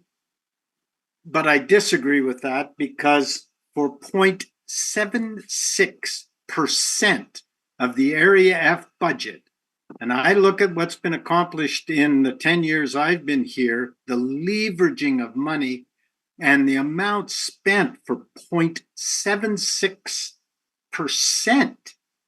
In other words, $24,000 from Area F. It's unbelievable the value that we've received for that. So I'm probably going to fight people leaving it because even though at times it's this or that, it's unbelievable how much we've accomplished with that little amount of money from Area F. So I've editorialized, I've asked a question. I'll leave it at that for now. Thanks very much. Thank you, Director Davidoff. Thank you, Chair. So I also believe I was one of the original members of CSLAC, and what we were doing is looking for places to park our money and grants and stuff we received to do work in areas where we didn't have a service. I have a question. I don't think our CFO or CAO are on the line, but my question is this. Can we use CSLAC to contribute community works grant funding to help sustain our communities? In essence, to address all of those different things that right now we cannot do because they are third party.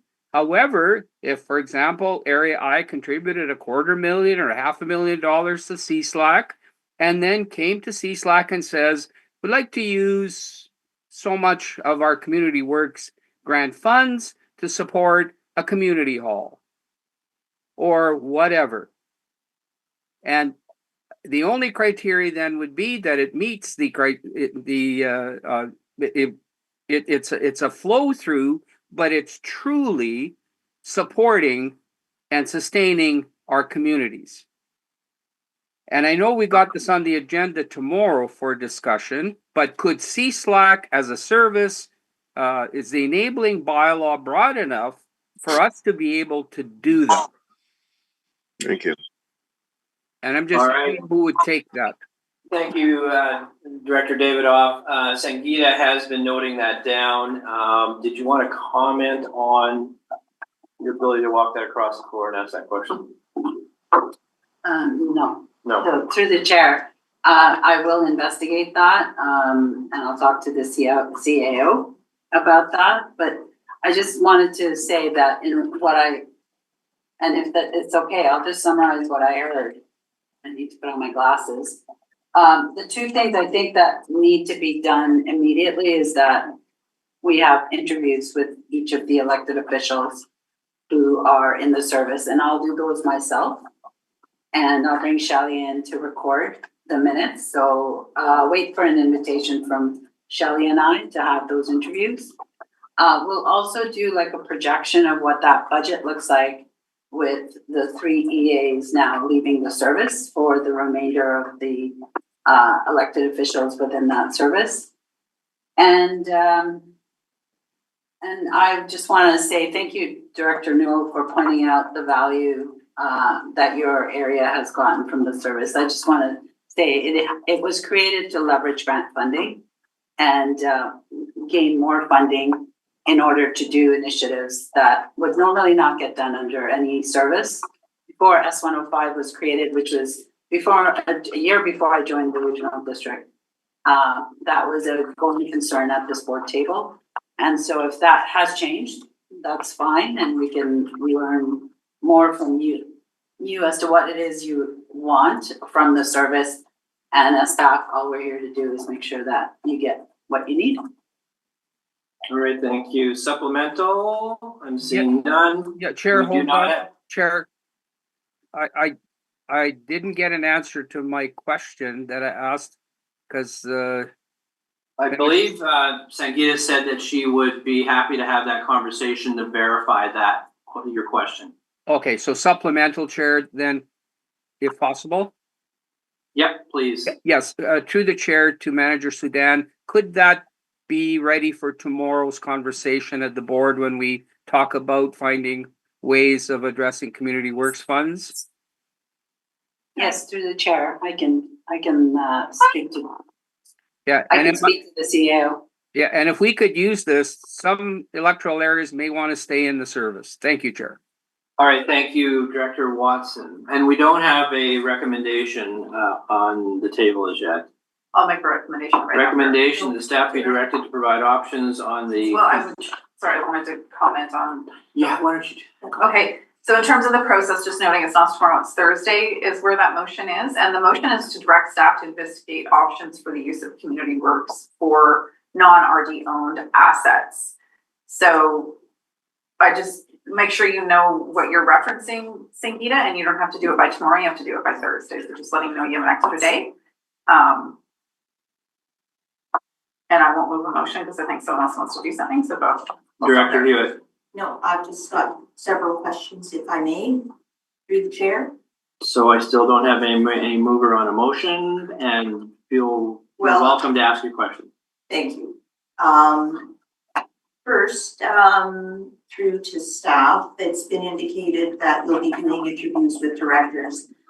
And from my point of view, as the mayor of one of the two remaining municipalities, I think it would be fair for a letter to be written to those municipalities outlining what you're intending, because I don't only speak for me, I speak for my entire council, and I would prefer they are fully in the loop and outline that, you know, what has happened over the last few years with the withdrawal of, you know, one municipality, and at this point, one rural area and two others signaling their desire to withdraw from the service.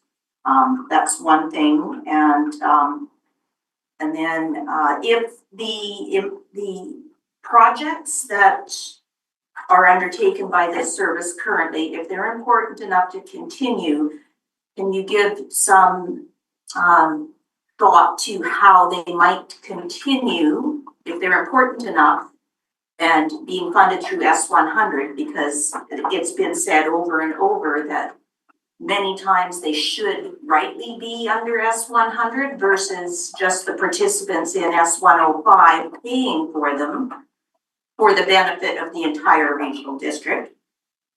And in the letter, perhaps outline the impact to those remaining service participants of the withdrawal of the different areas. So now we've got K, so that will have affected us, the rest of the participants for the 2025 budget. And with areas J and E, what the impact will be on budgets, because it might impact the decision of other rural areas to stay in the service. So is this going to create an exodus? And because there are some obviously feel that there is marginal value two remaining in the service. So those are my things. And I think that we should, and if, you know, don't hang on for 2 years just because legally that's what has to happen.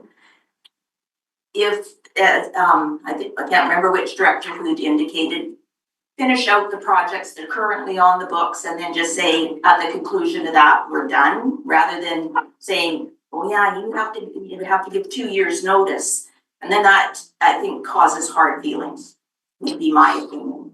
Thank you. Have to stay, So the letter, I mean, to inform the council on the municipality side, for sure. And you can't comment, but I have to throw out there's a verbiage of let's switch over to S105 from S1 or S100 from S105. I don't know. That seems to me like a bigger conversation. That seems to me like that could be a bylaw conversation. So whatever you decide and however you decide to converse in that, we need to be very clear as to what is it that we really want to do S105 to S100, because it could have some unintended consequences. So, Sangeeta, go ahead. Yeah, and I just wanted to clarify that point, like the letter I'm going, that I understood you wanted me to send to the municipalities will talk about what the withdrawal is right now, those 3 electoral areas, and that there is discussion happening about the service in general and projects within it. But the clarification I wanted to ask, like, and I wanted to reiterate what Director Vandenberg just said, the discussion on the service is still in place.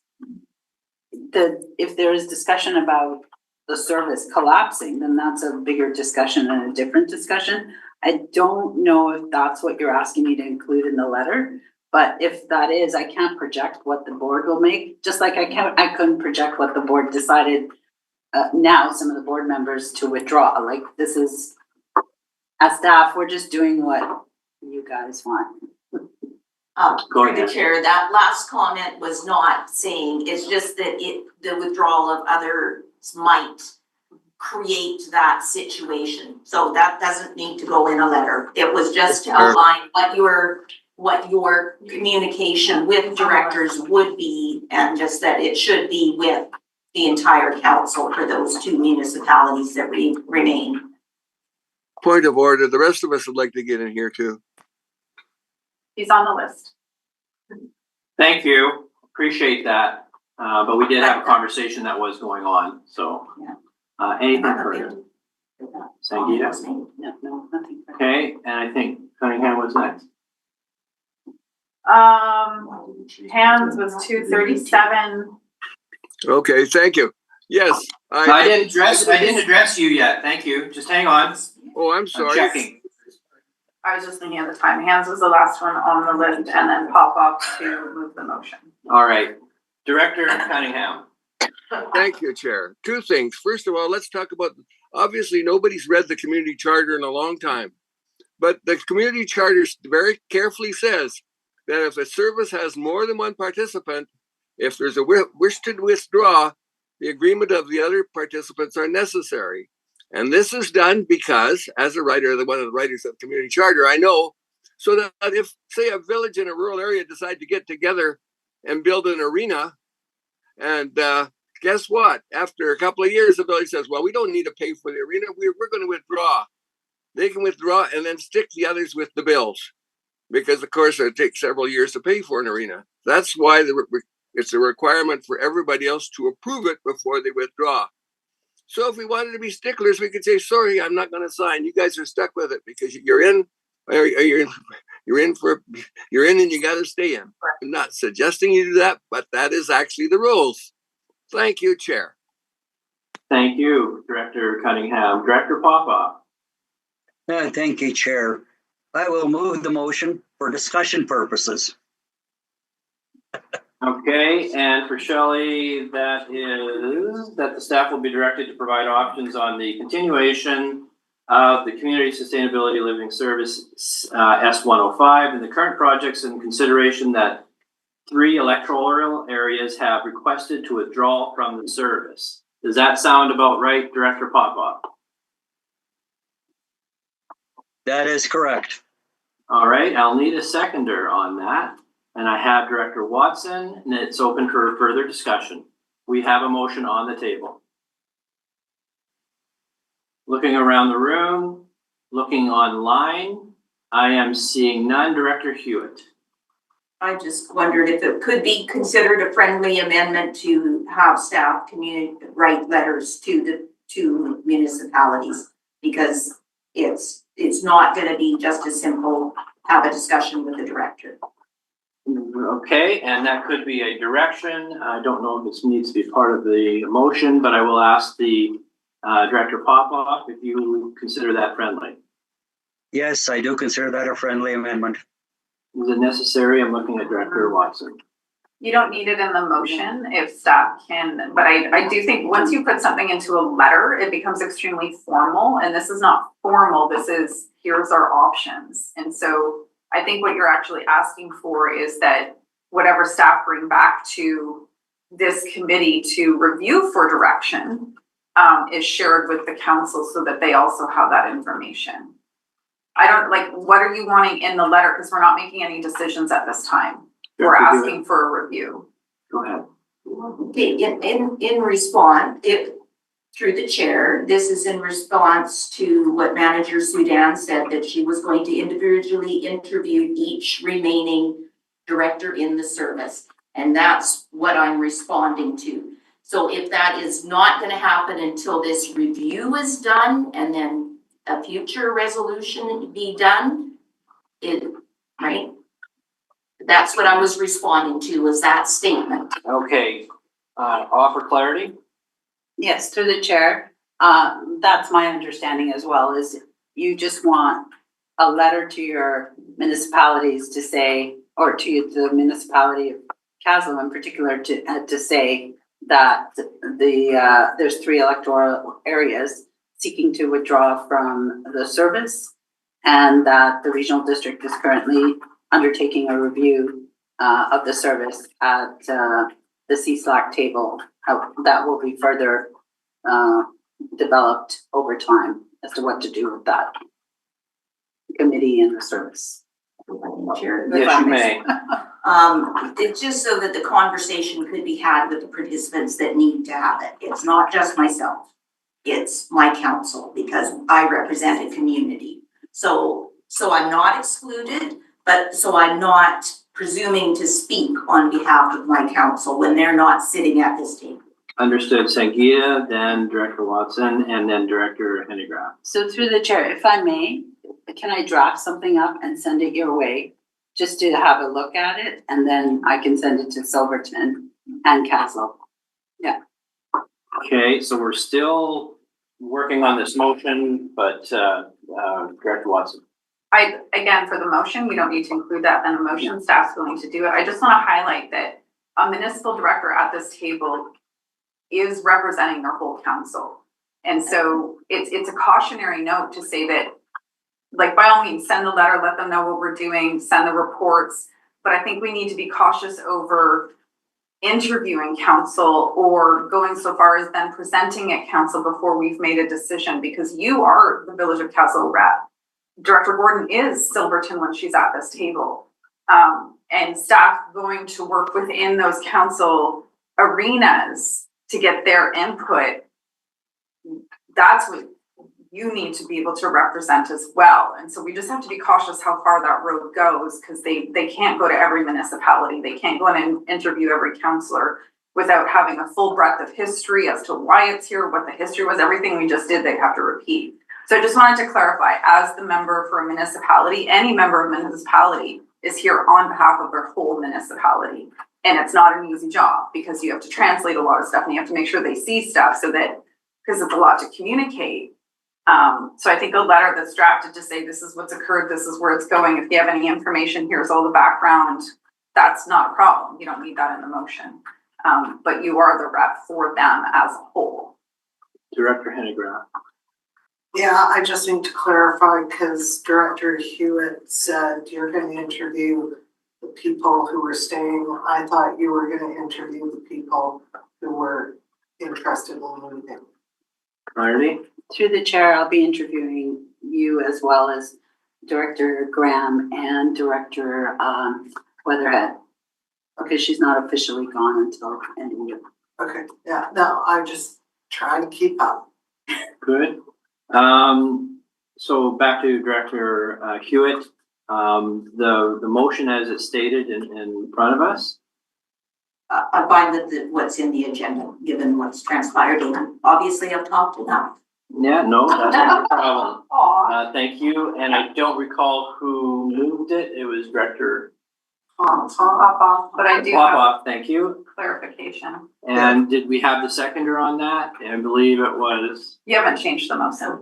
I know, I just want to make sure that we're, okay, so who was the seconder? Doesn't matter, who seconded. Okay, and so now we're open to conversation around the motion and Director Watson. Yeah, Chair, if I can make a comment on the motion. Now, my understanding is. Yes, you may. Thank you, Walter. Yeah, thank you. My understanding is Director Hewitt has removed her friendly amendment, and now we're voting on the main motion. That is correct. Thank you for that clarity. And Director Watson. Yeah, going back to the interviewing of participants, it was to interview those that are staying as well. Yeah, so that we can understand, like, what have you heard? What are your concerns? So it was both those leaving as well as those staying. Okay, so that's been clarified as well. And further discussion. I'm looking around the room. I'm seeing none. I'm looking online. I'm seeing none. I will call the question. Those that do not support the motion. And I'm seeing none. The motion passes. Thank you. Good conversation. We are now in public time. I will look to the screen. There's no public in the room. We do have public online. I will give you a moment to unmute and feel free to ask your question. Going once. Okay. And public time going twice. Auctioneer. And I'm seeing none. So the next meeting, please make this following note, is July 15th, not June 17th of 2025. July 15th. I moved we adjourn. So be it. It has been moved to adjourn. Have yourselves a lovely day. Now that we're done, I'm gonna point out